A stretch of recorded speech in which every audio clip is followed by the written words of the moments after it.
Hey everyone, we're having some audio issues, so we're trying to get that set up right now.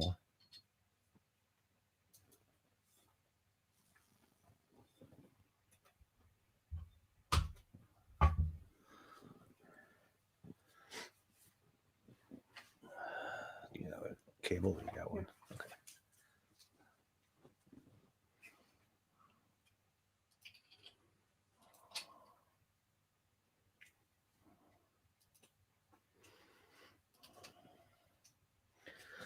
Oh.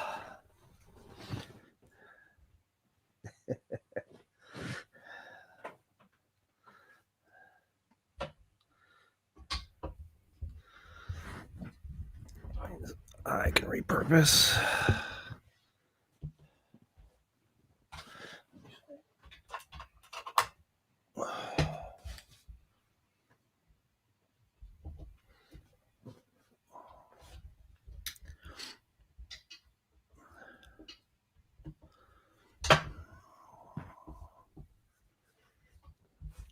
Sorry about this.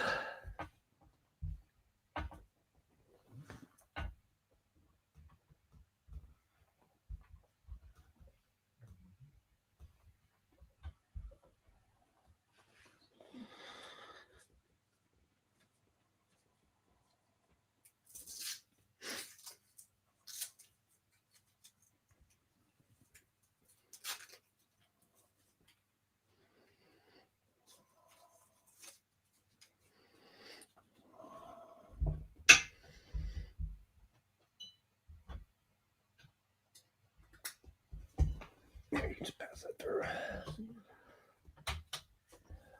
48 volts. Yeah. Oh, watch your ears.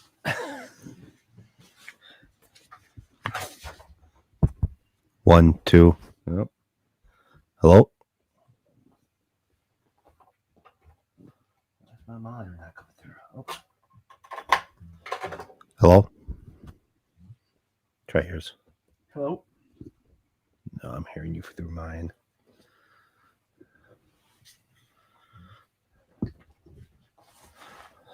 Here, so you can at least hear yourself. Yep. 1, 2, 1. 1, 2, 3. 3, 4, 5, 6, 7, 8. We're getting echoey. Let's just try to do it 3 years. All right. I'm just going to copy that. Hello? I think I'm right there. How about me?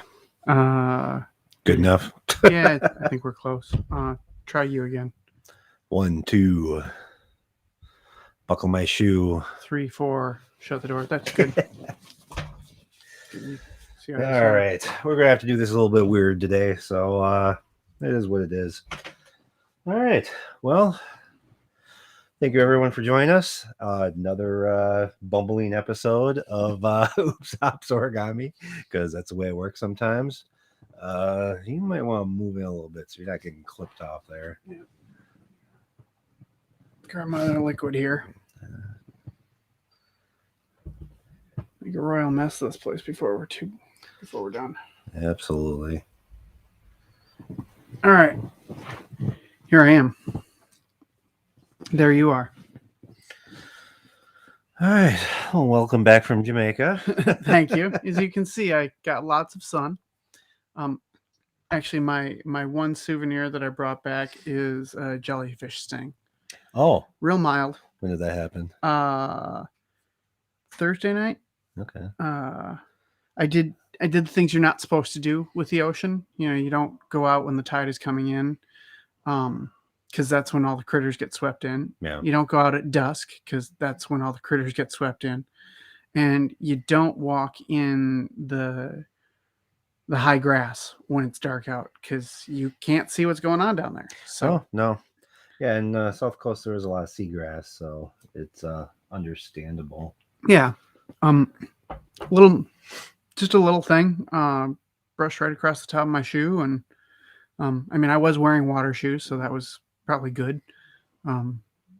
and I did some basic first aid on it, and it calmed down right away. Oh. And all I have is just a little stitch line across the top of my foot, about that long. Okay. Nothing bad. Nothing bad. I survived. Awesome. We may have somebody joining us from the last show, Shauna, with her on-call questions. Were you still on when we I brought was Shauna not. on? I was not. She had questions about they want to implement an on-call schedule Okay. at her work, which has never been attempted there. And Interesting. they had all kinds of dumb ideas. So we tried to point her in the right direction. Well, it was actually more they had no ideas whatsoever. Right. So it was just greenfield implementation of an on-call rotation and schedule. So we talked about getting that all scheduled out and how to do a phone tree and bounce everything through your phone system so that when people call back, I can't remember the name of the program now. Catherine had suggested it.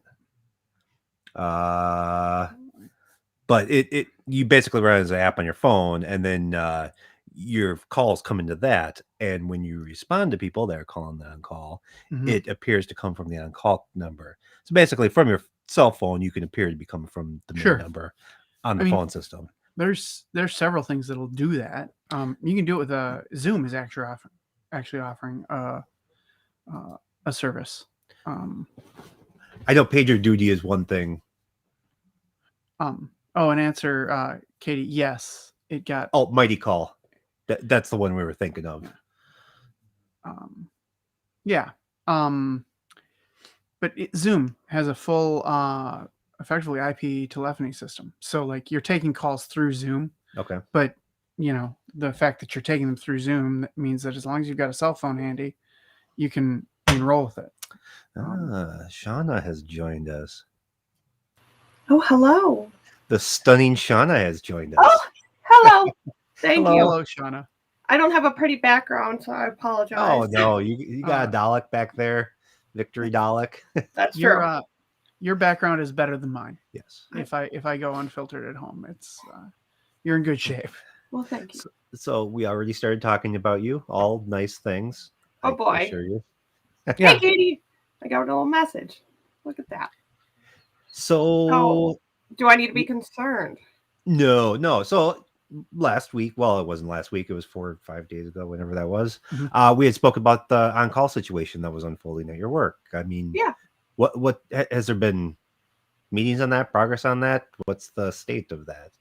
There has not been movement on it as far as I'm aware. I know that it is currently in discussion with the higher ups again. So I think they took kind of what we said last time around, the questions that we had, but I don't have any definite answers yet. Okay. So to be clear, in my entire career, I think like 25 years, at least 25 years. I have had maybe a combined total of 24 months that I haven't been on call. So, different ways do it different places do it different ways. I've seen a ton of successful ways. It largely depends on your rotation, how many people you have, and what the approach is for okay, what does it mean to be on call? Does that mean that when the customer calls, you answer? Because that can be done, but effectively you're a remote call center, right? Luckily, they have their call center catching theirs. Okay. And the call center will have a list of things that are escalatable. Okay. Which will then go to the current on-call person. Right. They don't know yet if there's going to be a phone that follows people or if it's just going to be to their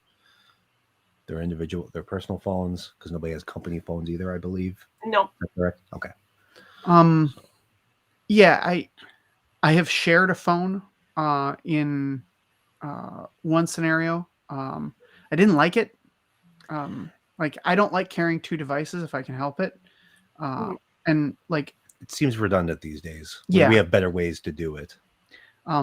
Particularly with on-call things where you, you're not calling a specific person's phone. You're calling a number and it's inevitably getting forwarded somehow to that person. There's no reason to necessarily need a corporate phone. If you're not doing anything to obfuscate the callback number, yes, they can end up with your phone number. But I don't know. I learned really early on with that how to be a big boy and to answer when it was appropriate. And, somebody calls me when I'm not working and I'm not on call, you know, maybe I do them a solid and answer if I'm available. But if I'm not, I'm not on call, right? I've also worked jobs where I'm effectively on call all the time. Oh yeah. Which, there are resources that are that way, I think, in every company. Especially escalation points. Right. You get to level 3 or higher, hell, even sometimes level 2. You may be the only person that can catch a call for that particular issue. And if it's a common issue, you're getting a lot of phone calls. You're effectively always on call. Right. Yeah. And that's kind of the spot that I'm in now, where everybody who works the call center on the weekends or whatever, they have my number anyways. So for me personally, that isn't the biggest concern. And then I doubt that we're going to have a shared phone, just because the people who will be in the on-call rotation are between 2 separate states. Okay. So hopefully, and with COVID and everything, I don't see them wanting us to share a phone. So we got that. No, it's not a great system anyways. I mean, unless you have some very specific needs, like maybe there's some specialized software you have to VPN in from the phone to access something, or there might be something goofy, or so somebody that's just stubborn and doesn't want to use their personal device, which you should be compensating them for using their personal devices as well. I mean, if you're asking someone to be available to staff in any way, shape, or form outside of work hours, at this point, companies throw them $30, right? Cover the cost of their work component of their cell phone plan. And if they're a person that says, you know what, without this need, I wouldn't have one, you can get yourself a little, pay as you go, track phone, whatever it might be, for $30 a month. Well, at this point, somebody working support and IT support, you're lying. I have a flip phone. It takes all kinds, Brian. It takes all kinds. Yeah, it does. But okay, well then they get a company device. Right. Here you go. The other thing that I will say about on-call rotations is,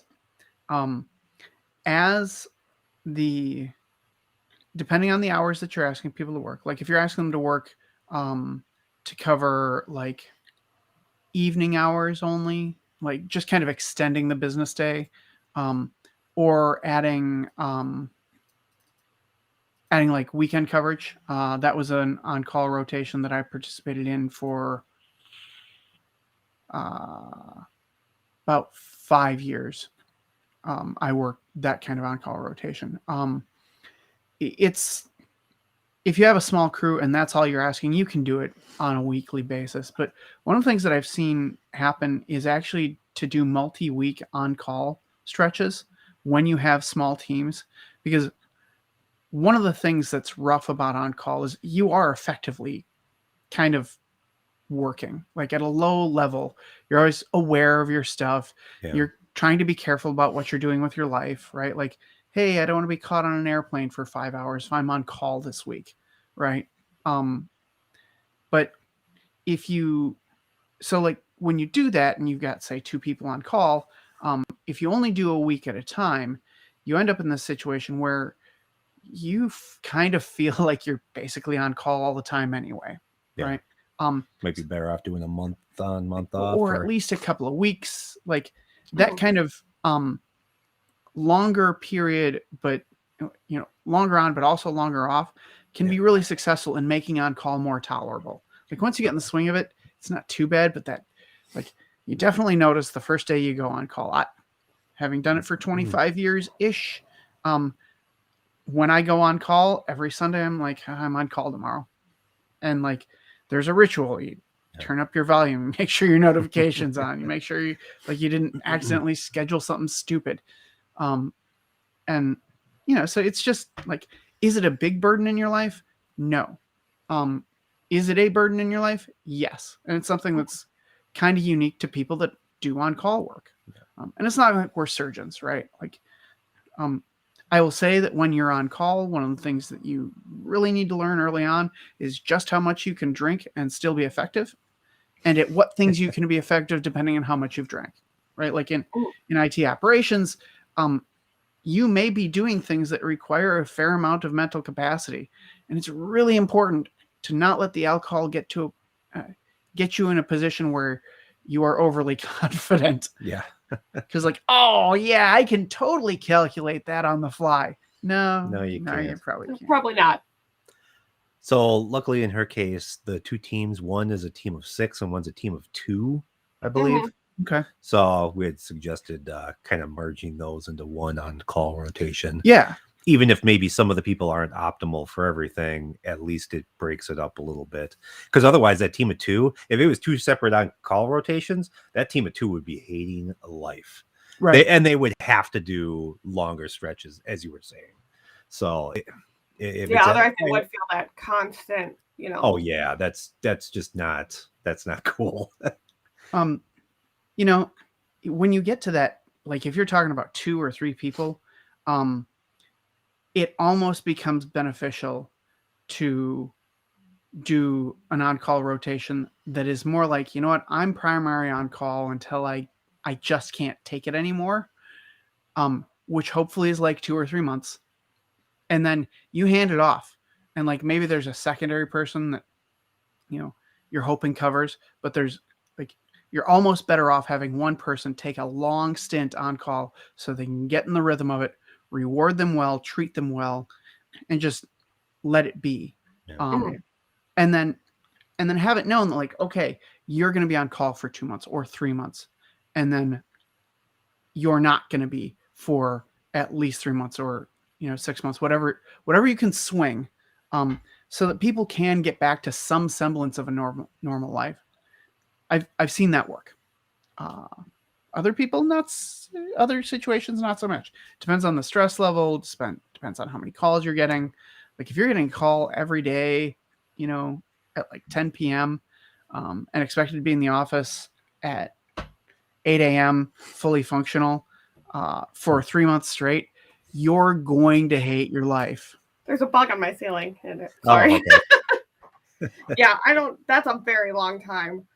I wouldn't anticipate that we would get a lot of calls because, again, they're only like escalations. Like, for instance, I got calls last Saturday for one of our clients that needed some help, but it wasn't like a ton of work, on my part. It was more of just kind of directing the agent on what to do. Whereas this weekend, that client went through swimmingly all weekend. So I hope it works out. I don't know whose username that is. Is that a username? I know who that is. Oh, set okay. reasonable expectations, set boundaries. Yeah, that's absolutely true. Okay. Right. For everybody. I mean, people calling as well as people on call, as well as also the call center that's going to be catching the calls initially. I mean, everybody needs to know what's expected, what's escalatable, who you should escalate to. Right. I mean, like say your boundary is like, I'm going to help if there's a new install scheduled, like we give that more white glove service or something like that. If there's, XYZ number of people affected, we give that extra attention.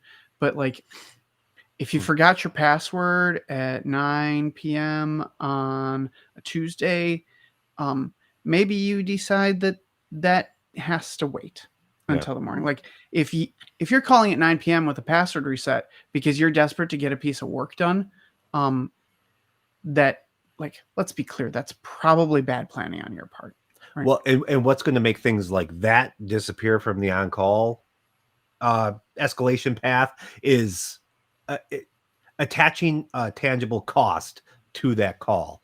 Okay, well, your password reset. Well, we had to call the on-call person. So that's whatever your minimum billable time is. Mm-hmm. I don't know, half an hour.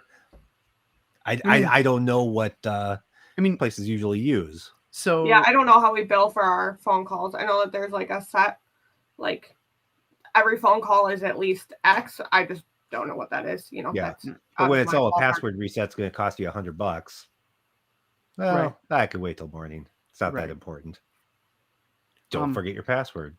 and Yeah, right. and if they're not sure that they want to charge for it, you know, make it clear that it has cost, right? Like, Yeah. hey, I used to have a policy that this is a slightly different situation, but I have been the security system contact for several different companies. And I had a policy that if I was called by the security company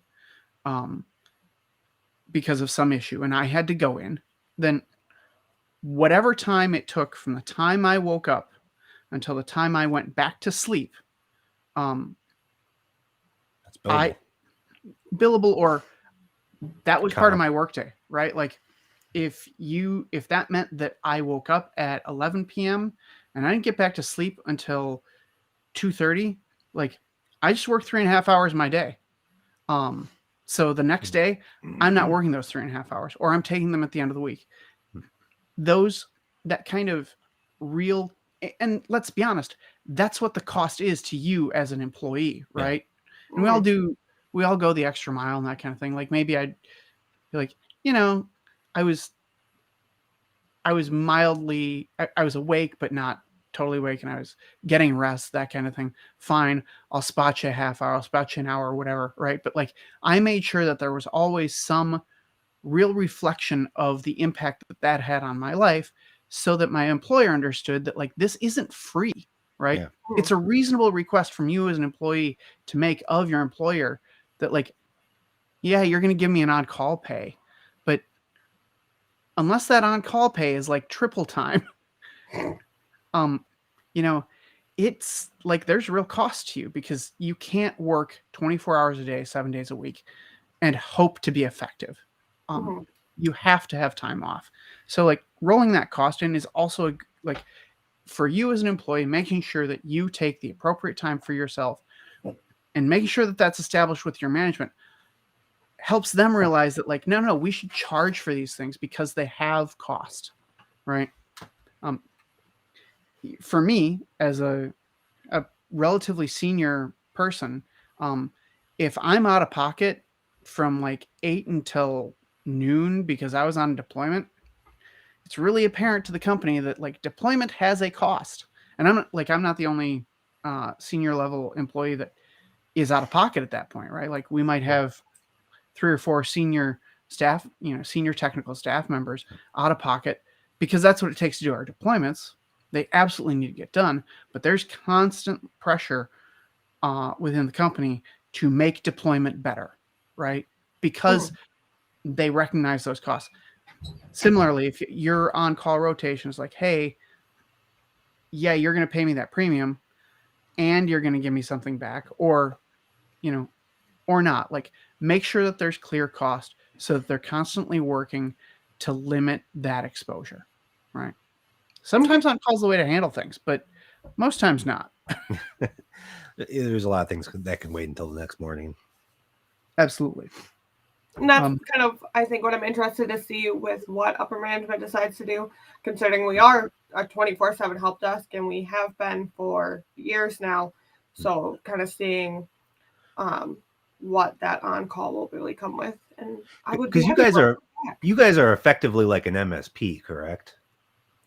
I mean, not strictly, but pretty close. Managed service provider. Oh yeah, we absolutely are. So we're a managed service provider for some people, and then we're level 1 call center support for other locations, other companies. I mean, so even if the costs of running that on call don't directly go to the client, if that's something that just gets eaten up based on the contract, that's still something that the management needs to know to understand the actual cost of servicing that account. Right. I mean, it's business, right? Margin is king. Yeah. Everything that chips away at that margin should be looked at by business. And it can be hard to quantify that. Like maybe they say, oh, our cost for on-call is the technology plus the on-call pay that we give to the individual. I mean, sort of, but there's some intangibles that can be made tangible for a company, or at least an estimate around them could be made. Like how much more ineffective is your staff because they're on call? You know, and then once they make those calculations, they're constantly going to be looking for ways to make on call less used. And take your situation where the help desk is 24/7, right?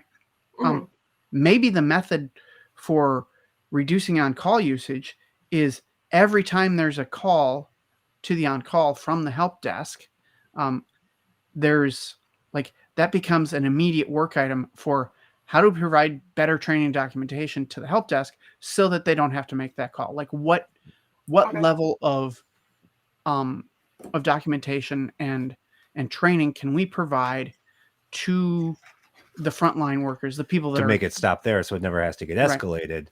If it's something that can be managed just through, could have it been handled at a lower level just with some simple training, right? Or a flow chart here. This is, or even if you can't handle it at a lower level, what can you do to make sure that the on-call person's time is as minimal as possible, right? Like when the help desk calls you, have they collected all the information that you're going to need to resolve their issue as quickly as possible, right?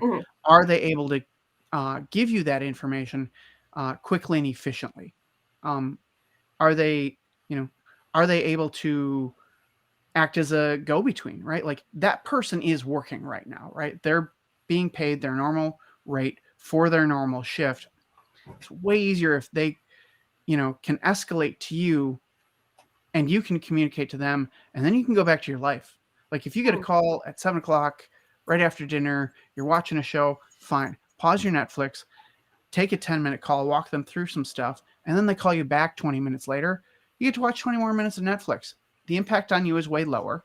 And honestly, the effort is lower on your part too. They can be your hands if they're appropriately trained. Right. And that's one of the things, like give those on-call people more skills. It's good for their careers. It's good for their experience. It makes them valuable employees to the company. But that's one of the things that you can do to help reduce the cost of on-call, as well as like cost of on-call to the company, as well as to the person that's on call. And like that kind of effort's super important. I'll tell you, anytime I've taken on call from a staff member that's junior to me, if there is a possibility of me teaching them something, I will typically take some time after I get done resolving the issue to at least tell them what had happened and what I did. And if there's a training moment there to have, I'll totally do it. Right? Like, hey, let's create some documentation around this. And the often underrated and commonly completely forgotten about is collecting information.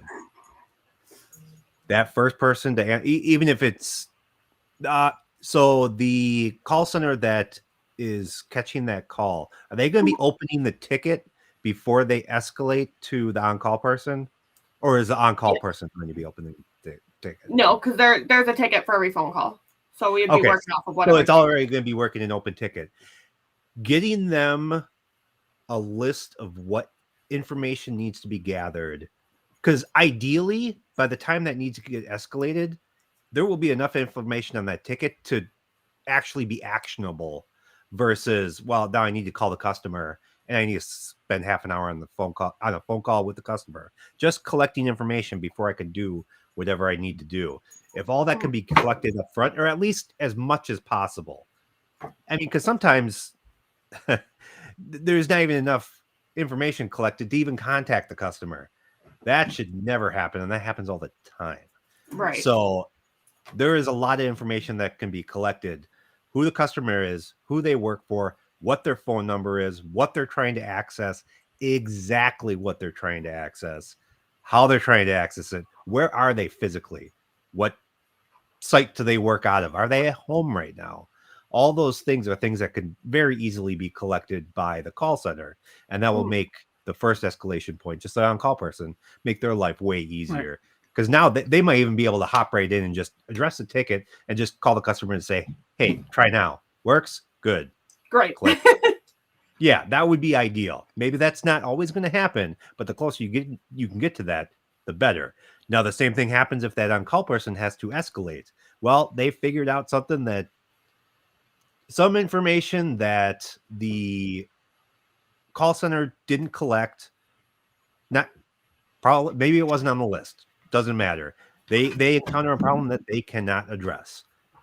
Now it is also their responsibility to collect all that information that tier 2 or tier 3 is going to need to effectively do their job as quickly and efficiently as possible.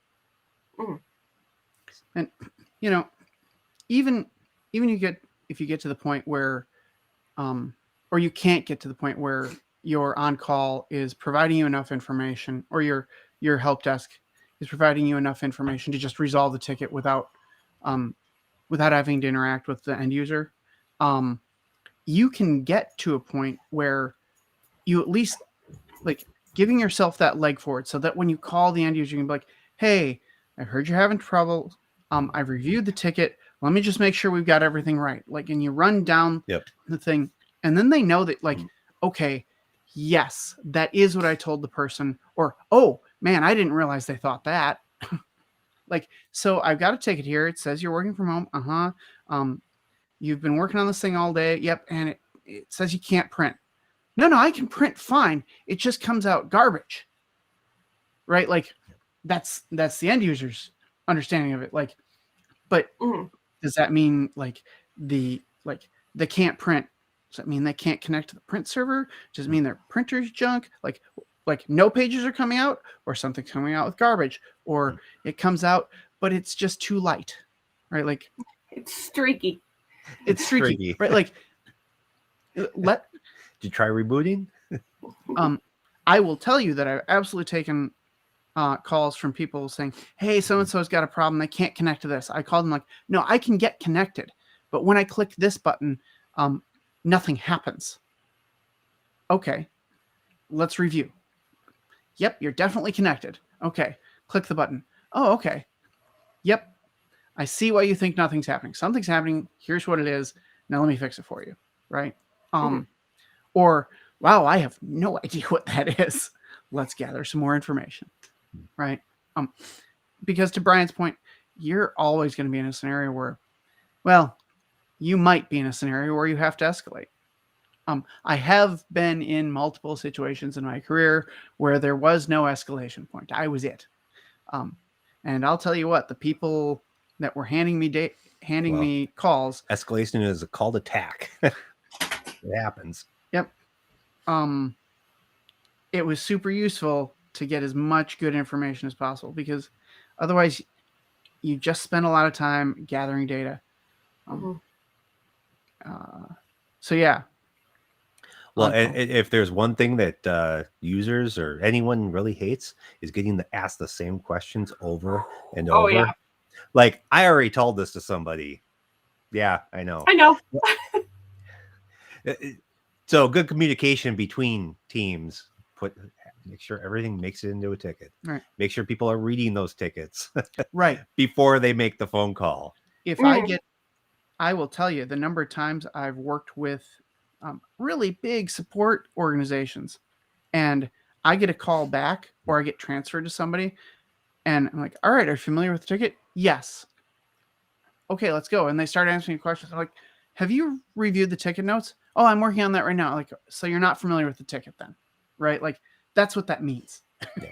Like, when I ask you if you're familiar with the ticket, I'm not asking you if you talk to somebody who said, I have a ticket on XYZ, and then you read the ticket title. Like, no, I want to know that you've read the ticket notes, have a clear understanding of it, maybe have gone so far as to ask further questions from the person that's handing you the ticket, but at a bare minimum, read the notes. Oh, yeah, absolutely.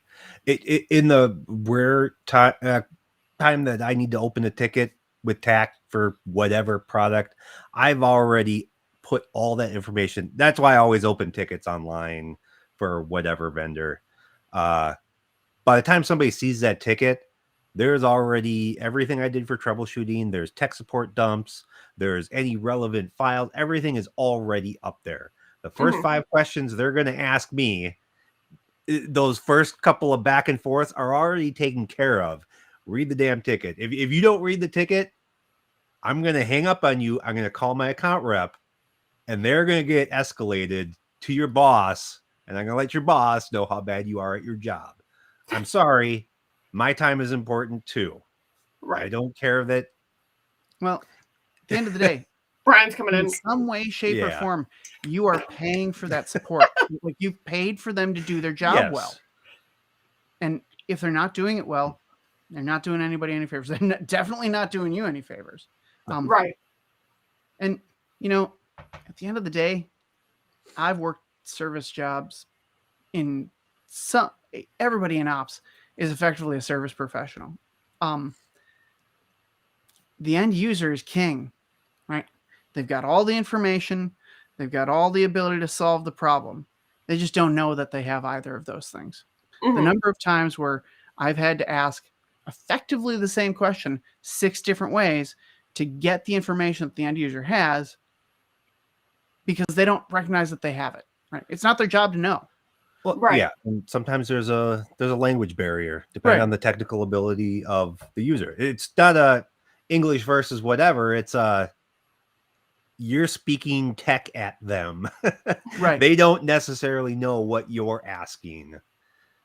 Right. And That's something, you you say, know, what where do you you can, there's ways what for do us you to see? simplify everything that we say. Yes, Right. absolutely.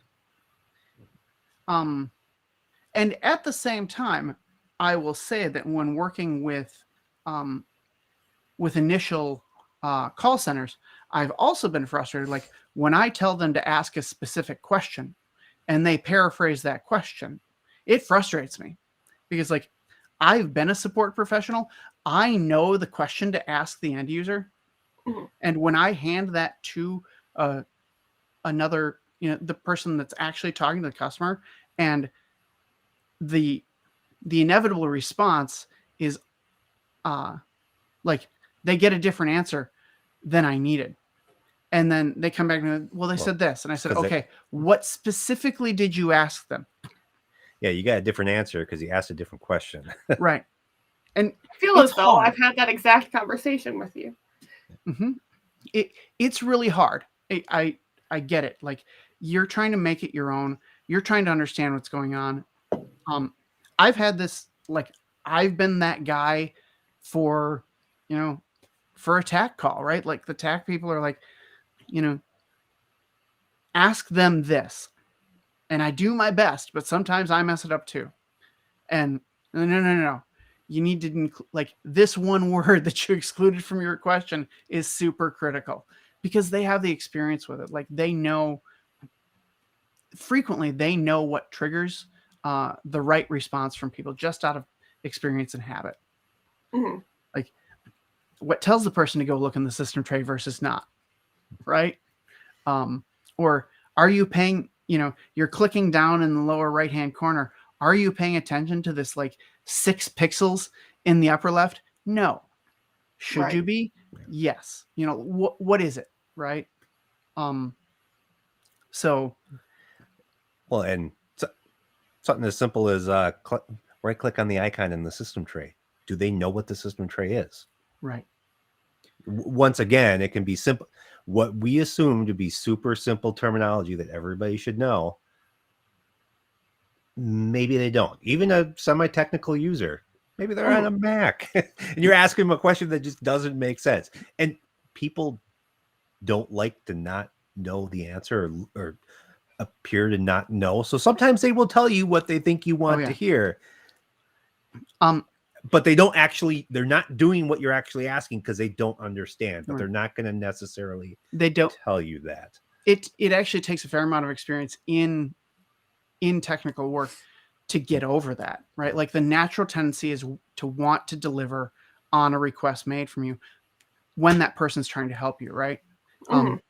But, like, now, like, when a support professional that I'm calling for support asks me to do a thing and, like, over explains what they're looking for, I don't take that personally at all. in fact, if they don't, I frequently say, okay, this is how I'm getting to the menu that you've asked me for. Is this the correct way? And they'll be like, yes, or, oh no, that's wrong. Like, great, let's clear this up, because I've been there. Like, I think I know what you're asking, but I really want to be sure, because let's save the time. It's going to take me an extra 30 seconds to explain what I'm doing to you, or for you to explain what you want me to do, but that might save us 30 minutes. Mhm. I mean, on-call's a first-line support is an art form. And honestly, I think that the tricks of that trade are hard to teach, and frequently not the things that they select people for. The first thing that you have to have for that job is good communication skills. And I'm not talking about like you write well or you can carry on a conversation. I mean that you're a good listener. You listen for listen for detail.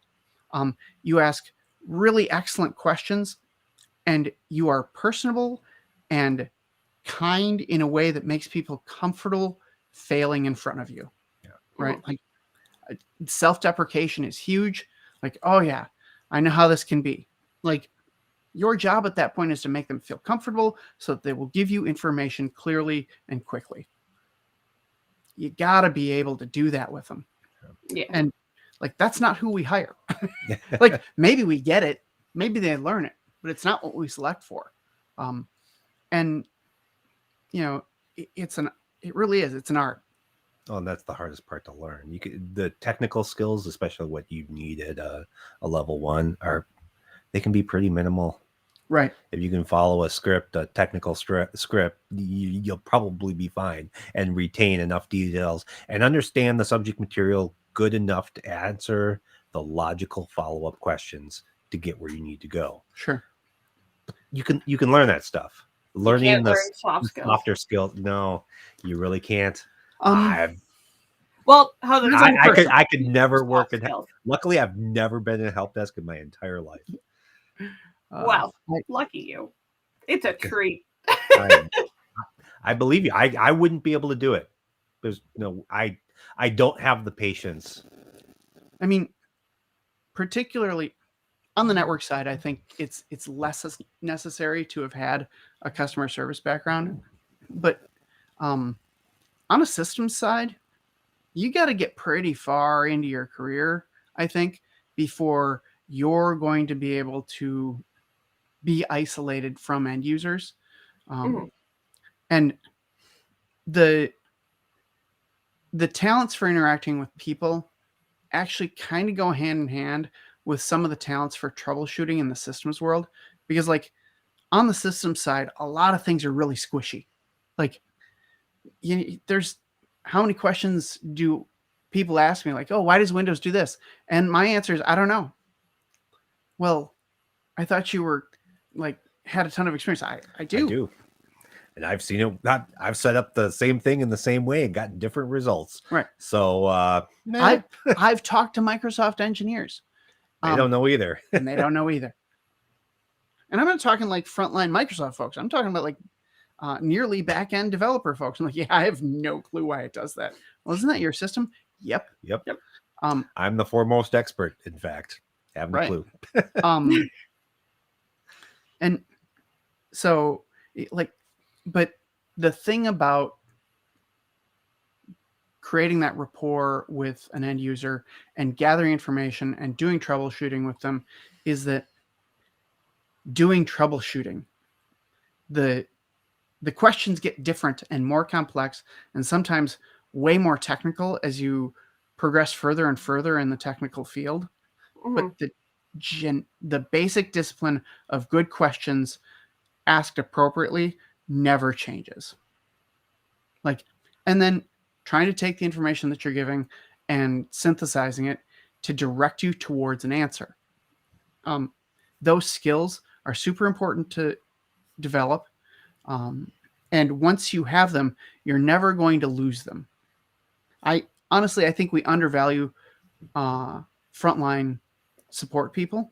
And because we undervalue them, we tend to select employees that will work for less money. Obviously, everybody starts somewhere, right? But the people that have that skill set are worth their weight in gold. And if we paid them better for having that skill set, they'd stay there longer.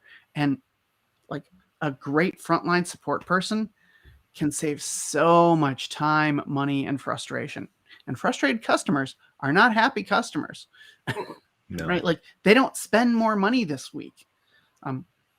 Good customer service organizations make more money. It's probably even more important in a MSP type situation. Oh yeah.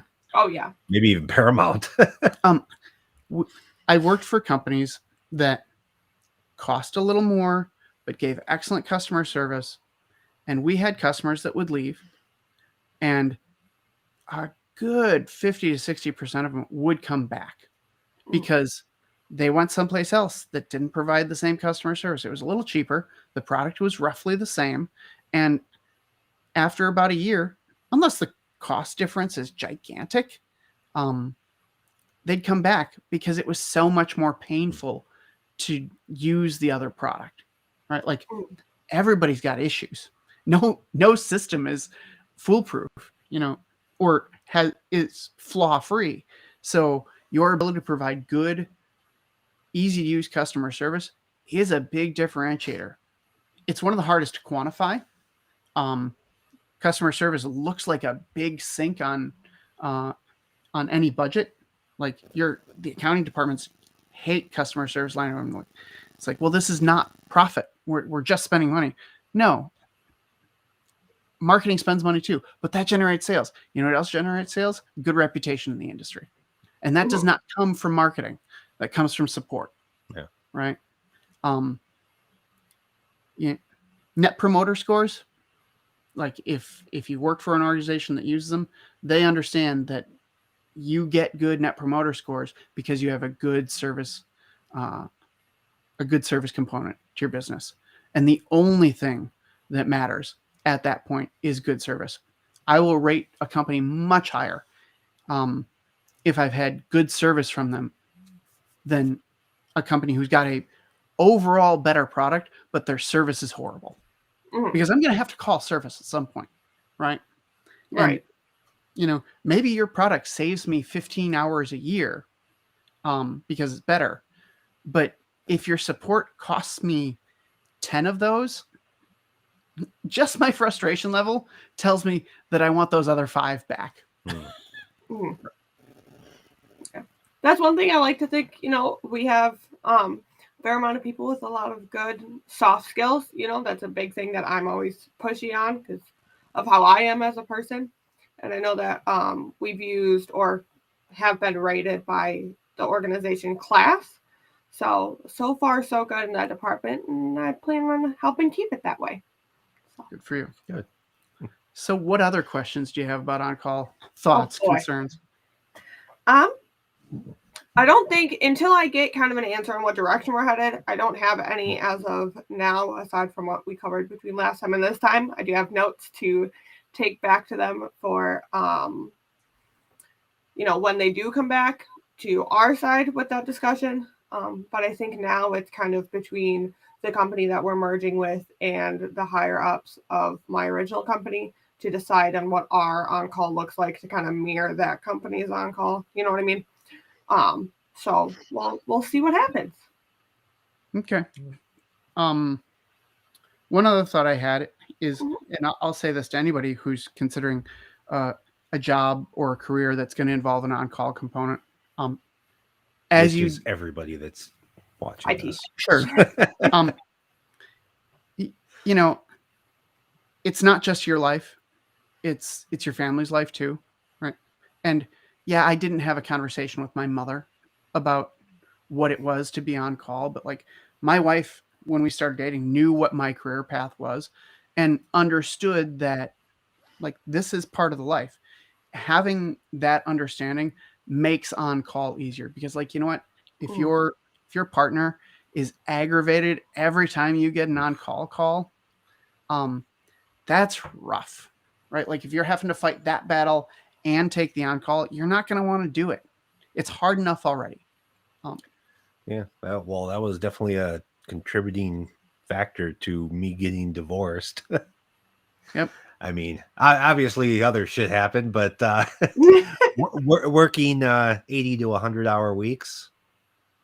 Yep. Not great. Yeah, that was on me. Yeah. I mean, I will say that Wendy, my wife, is she's great.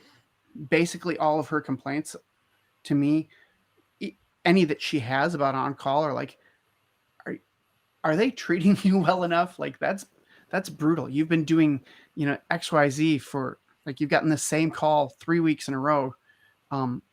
Why does this keep happening? Right? Like, are they working hard enough to correct this?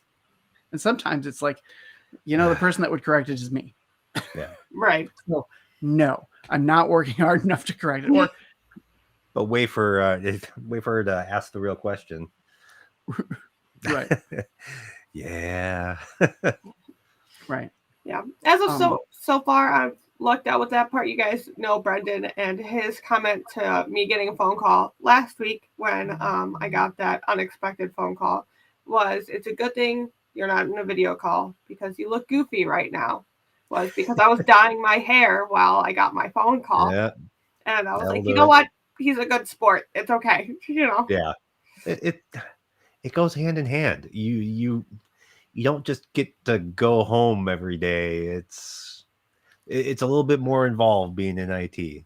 Yeah. I mean, even if you're not on call, it's something that kind of sticks with you. It happens. I mean, yeah. Our first session where you and I were constantly monitoring our mobile devices, looking at things, watching, we were getting notifications. Yeah. Off and on various stuff all the time. And like that's part of the discipline. You monitor your systems, or you watch for alerts. Yeah, and that was, I mean, Log4j was hot and heavy at that point, so kind of need to pay attention, whether it's getting paid for on call or not. I mean, I wasn't getting paid. Right. It's part of the discipline. Yeah, well, it's just having pride in your work is a little bit of it. Yeah. I mean, well, and let's be honest, that's frequently a differentiator between someone who has growth potential in this career field and not, or someone who can ask for a premium in pay and not. The person that's devoted, dedicated, takes pride in their work. Those things are important.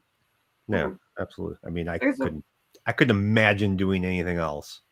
I mean, Right, if I won the lottery, I'd just do it for free because I wouldn't need the money anymore. Seriously, I mean, I love what I do, but there's a lot of people in IT that heard the ad on the radio and they wanted a free pizza party and a chance to win an Xbox. So they went to wherever, and man, I wish I'd waited till that happened. You wanted that pizza party. I could have gotten a pizza party and an Xbox. Right? Where was my invite to this? I mean, everyone's heard those stupid commercials. And you know what?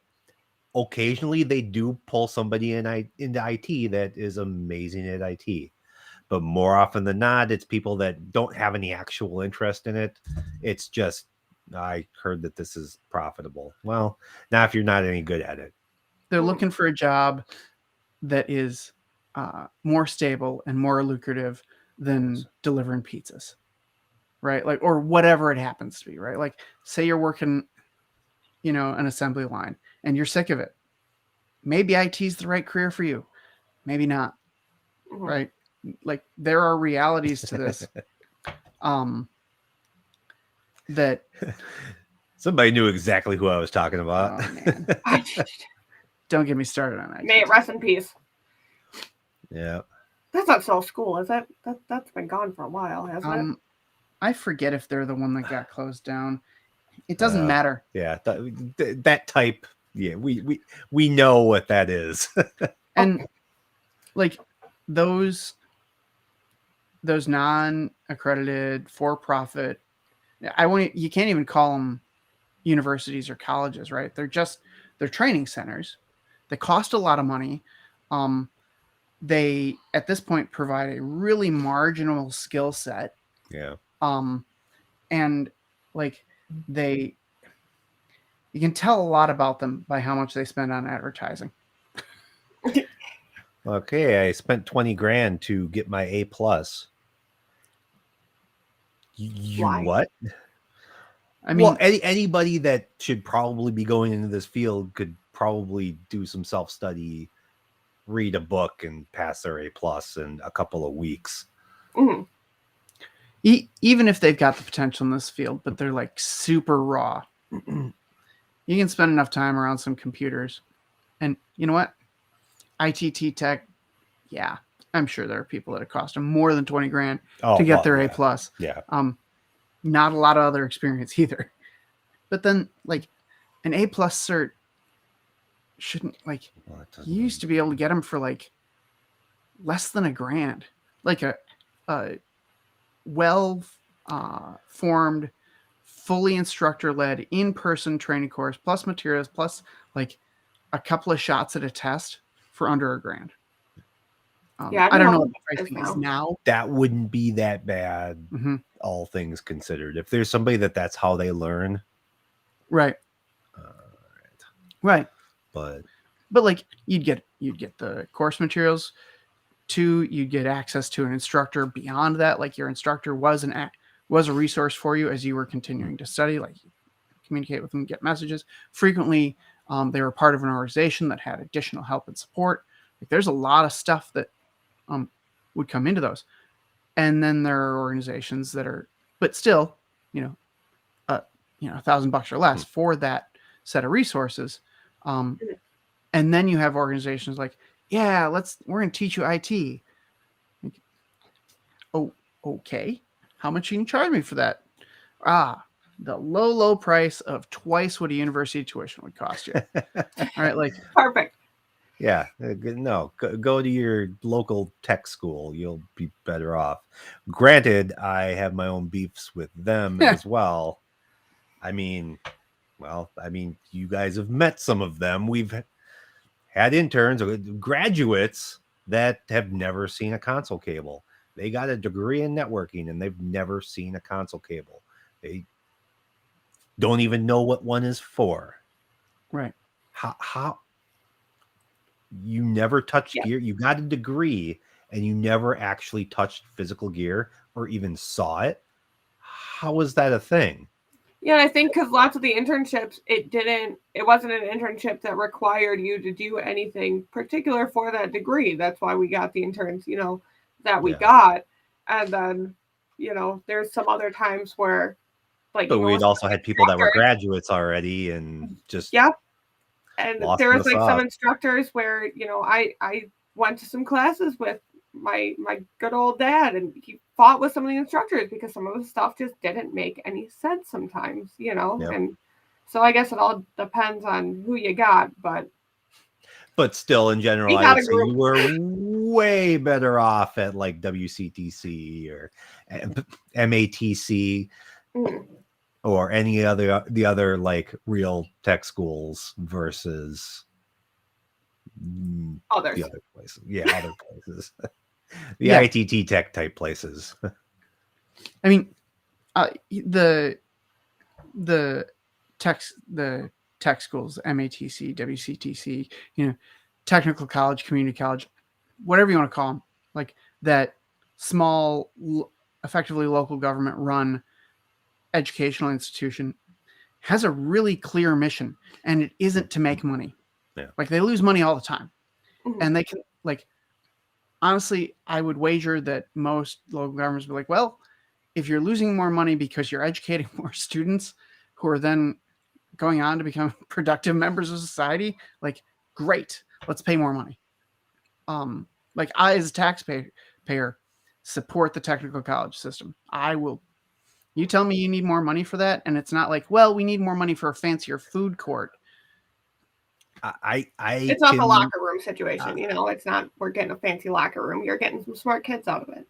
Yeah, right. And I'll take that any day over a state system that has billions of dollars in their war chest, constantly increasing tuitions and still have lavish facilities and constantly building new ones. But then they keep stacking money, I mean, and tuition just going up and up and up and up and up. How much is tuition? How much you got? and the state systems have this problem, right? They're trying to compete with other state schools, and they're trying to compete for the best students, or the students with the most earning potential, or the students with the most money, right? Yeah. Like full tuition students that either they or their parents or whoever's funding them don't care how much it costs, as long as they go and they get their whatever education it's going to be. And those kids are choosy now. Like if they visit 15 campuses, what makes you want to go to a particular school? For some students, it's like, I don't know, the food looked really good at all of the 16 dining halls. Like I could have a candlelit meal twice a week. Like, I mean, if that's what one school's offering, and the other school offers you like crackers and water, where are you going? Of course you're going to go, like, you're 18. Of course you're going to go to the one that looks fancy and seems real nice. You don't know anything about what quality education is at that point. Or if you do, you're not, like, if you know what quality education is at that point, you're probably not going to those schools anyway. You've got a reasonable chance of being at like an MIT, a Worcester Polytech, a Caltech. Like, you've already selected yourself into a pretty rare echelon at that point. But the rest of them, the schools are competing for them. They're competing for athletes that can make their collegiate athletics successful and marketable. And those kids want lots of amenities too. Like, well, I'd rather not have to walk the extra 2 minutes to the second workout center in case the first one's closed. So can we just have like workout centers like right in my dorm? Problem is, it's all the kids that aren't on a full ride that foot the bill. Well, and those kids are looking for the same things. Like the ones that don't have a full ride, the ones that are paying, have no scholarships, that are paying full tuition. They clearly have some resources. Maybe it's insane loans. Maybe it's parents with the wherewithal to support them through it. Like, universities want those kids just as bad as they want the kids that get the full rides for whatever reason, because those kids cost no money to get into school, but man, they fund it. Oh yeah. The schools don't want government money. They don't want. It comes with conditions, right? They would much rather not have any Pell Grants in their school, because Pell Grants come with conditions. So, why not get the kids that can fund everything? And that ultimately, like, the extreme version of that is like the ITT tax of the world, right? They are completely for profit. Their whole existence is to make money, and the product they're selling is education. Unfortunately, they're not real good at it. Yeah. Like, did people come out of ITT Tech, and things like it with really valuable information and good career skills? It's probably happened. Absolutely. Absolutely. Is it the most likely outcome? Was it over 80% of them? Did the outcome match the marketing? Over 80% of people that go to traditional colleges come out with a marketable skill, a marketable degree? When you walk into most college programs, or did you spend 120 grand to be a barista? When you walk into most college programs, and the stats are different, but when I walked into UWM, they said, look to your right, look to your left. At least one of those people won't be here when you graduate. Right? Like, that's a third. Should have handed you a mirror. They should have. I was about to say, I was like, literally me from UWM. Right, no. Like, I was that guy. But a third of people that enter a freshman class don't graduate. That's a stark number, right? But that's the reality. They've done a ton of stuff to support more types of students and things like that. Maybe those numbers are better now, but I can't imagine they've gotten over 80%. It's just it's a rough environment. Like, we're not all meant to be college students. Yeah, I learned that too. Like, I've tried a couple times in a few different ways and a few different schools for college, and none of them really seems to be my forte. Does that mean I want to stop my learning? No, but just didn't take. It just wasn't latching on, you know. No, yeah, and maybe I just need to change, you know, how I'm learning, what I'm learning, or when in my life I'm learning it, you know. Right. Maybe you're a self-learner. I made it this far. Yeah, exactly, and that's not too shabby. Thank you. I mean, no joke. It's getting harder and harder to make it into technical fields without some kind of degree. It's getting harder and harder to advance in technical fields without a degree. HR departments love technical degrees. Oh, they makes really their do. job easy. Companies, for some reason, I mean, I won't say for some reason. Companies, for sometimes some good reasons, really, really want a degree before you're able to be in any kind of leadership or management position, right? Which is interesting because many companies are founded by people that don't have degrees, and their initial leadership is lauded as exemplary. But you know what it takes to start a company, and what it takes to make it through the gate of what are honestly logical approaches from an HR standpoint are two different things. You know, is every person that doesn't have a degree ready to succeed at the same level as your average self-starter CEO? No. But, you know, is it a person without a degree that was the self-starter CEO? Yes. It makes you question the wisdom of like, well, we require a degree for you to, you know, be able to be a manager or a supervisor or what have you. Like, I mean, maybe not. And I'm a huge fan of education. Don't get me wrong. I think formal education is a great idea for many people. But based on my knowledge, clearly not the three of us. No, yeah. Besides a bunch of math courses that counted for college credit that I took in high school, I have no college whatsoever. That'd be an interesting question. Who has more college credits, you or me? Because I didn't take any college credit classes, but I did make it through about a semester worth of classes. Yeah, so, like all my maths from like 7th grade on were all okay. I got college credit for. But I think look at this guy. Right? I think I got maybe 6 to 8 successful college courses under my belt. I got like 1 year that was like, oh, I got this, and then jumped off the bandwagon. So, yeah, I'm not sure what that actually looked out to be. I've always been against pulling my transcript because at this point I just look at it and kind of sigh. So, that was an expensive piece of paper. Yeah. Could have been worse.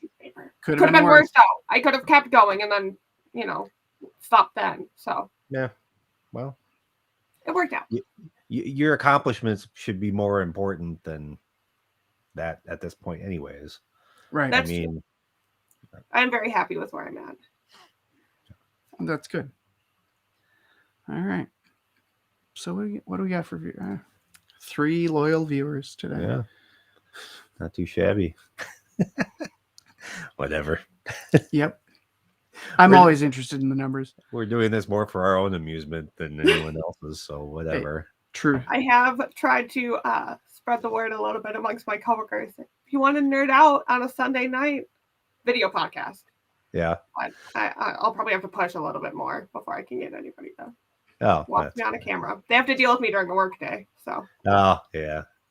Well, and we've got some things that we've talked about doing to make the channel a little more consumable, more accessible, which then will perhaps promote the idea of like, because you know what, if you tell somebody, hey, there's a show on IT operations that you could watch, a super interesting guy, it's like, yeah, but I've got new episodes of Cobra Kai, right? Like, man, I got to catch up on the Wheel of Time. But if we can, hopefully we'll get some stuff out there that'll be a little more short form, and not live, so that people can go in and kind of get a flavor for it and decide, yeah, actually these guys are all right. Or it's really funny to see them mess up real bad. Yeah, well, we're used to it. Right. I don't know if I've seen that happen with YouTube. Yeah, Never. but I don't know. I mean, this is the part that I really want to do, is talking to other people about their problems and like trying to I like solving problems. That's what I do, especially if I can solve friends' problems. Or at least talking about them, right? Well, yeah, you talk through things. What makes sense? What have we seen that doesn't work? We don't know all the answers, but we've seen all kinds of horrible attempts at solving problems. And Let's try and avoid those. Maybe we can rub our heads together and come up with something that's better. man, if we can get somebody to show up who's got a problem we haven't Like seen, a real problem. like I want to know about that, because I want to avoid that one too. Yeah, exactly. Like, I'm going to suggest a bit of you guys actually rubbing your heads together before talking about the problem. Ready? Yep. Oh, yeah. That's what I'm talking about. It's so hot. We're going to, what we need to do is put heads rubbing together, and we will get a whole niche market. Maybe we get some ASMR out of there. Oh, yeah, we're going to need like a stereo That scratching noise. Yeah, we'll rub our heads on opposite, like left and right. Oh, right. Like, oh, I'm uncomfy.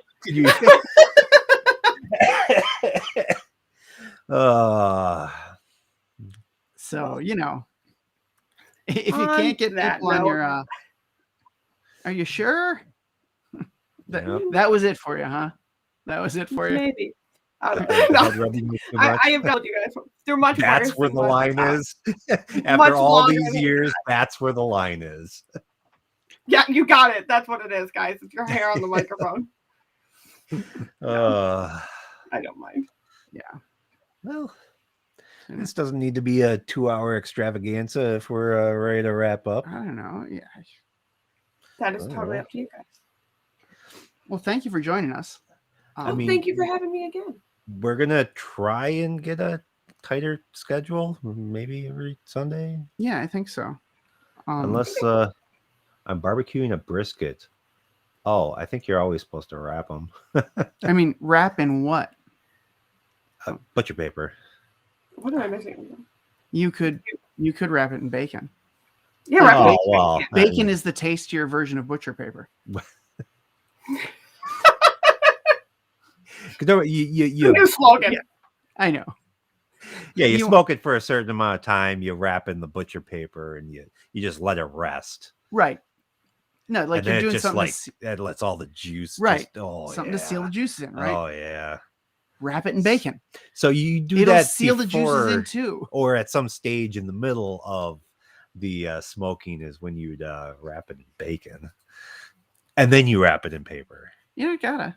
Well, yeah. Depends on your bacon layer. So much but yes, you wrap it in paper. I know.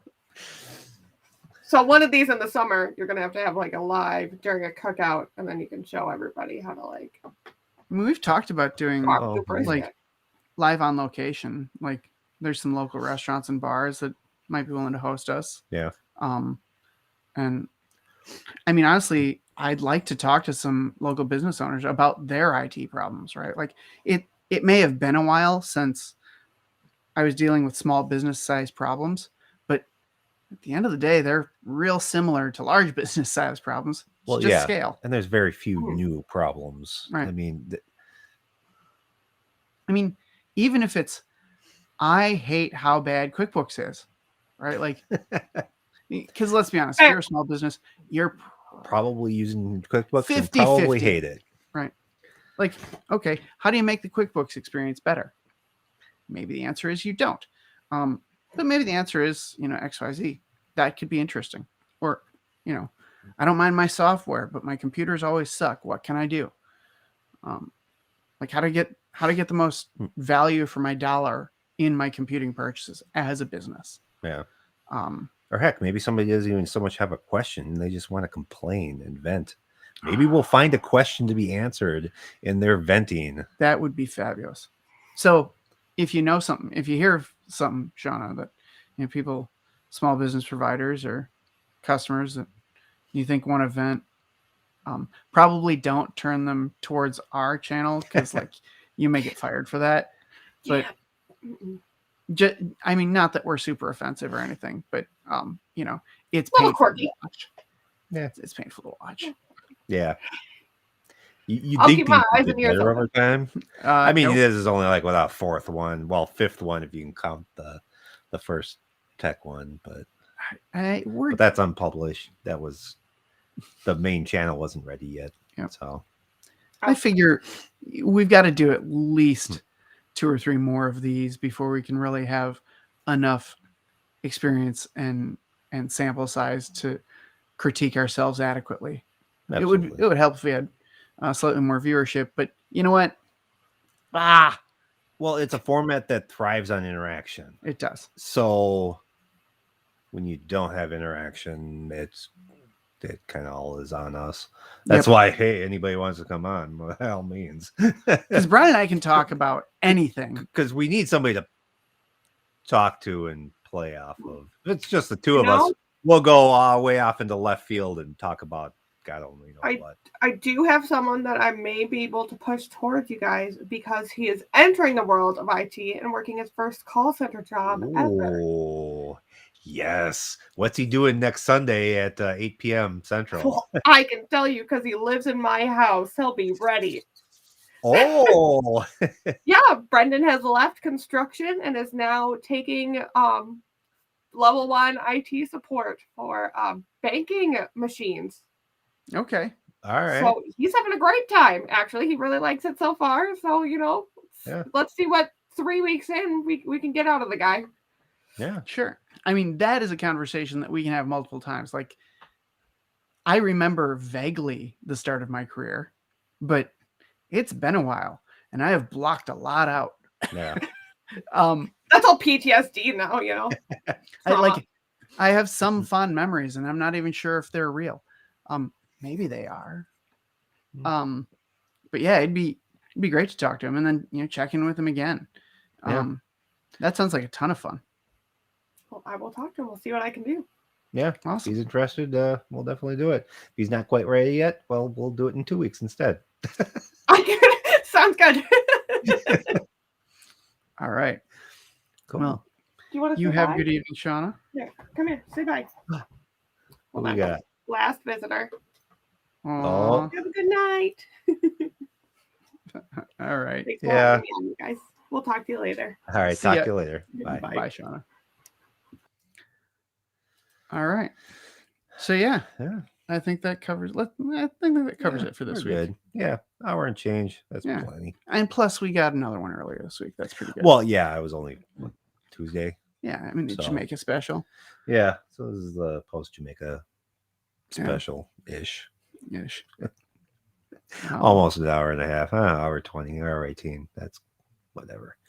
Not counting the first 5 minutes where we're messing around with audio because nothing was working right. So yeah. Well, we'll get that squared away by next week. And it would be nice to have the second mic. Yeah. I was actually going to get another, the same one as you have, just to use up in my desk in my office, and then pull it down. That way you don't have to drag one back and forth. Oh. Somebody wants to know what camera are we all using? Oh, it's a Canon EOS R5. So way overkill, but it's what I happen to already have. So yeah, I have way too much camera equipment. And then I'm just going into a cheap Chinese HDMI capture card. So it's made from the finest Chinesium. The finest Chinesium. Yeah. All right. Well, you all have a good week, and hopefully we'll see you next. Yeah. Talk to y'all later. Bye. Bye. Yeah, if I can find the button to end this thing. Here we go.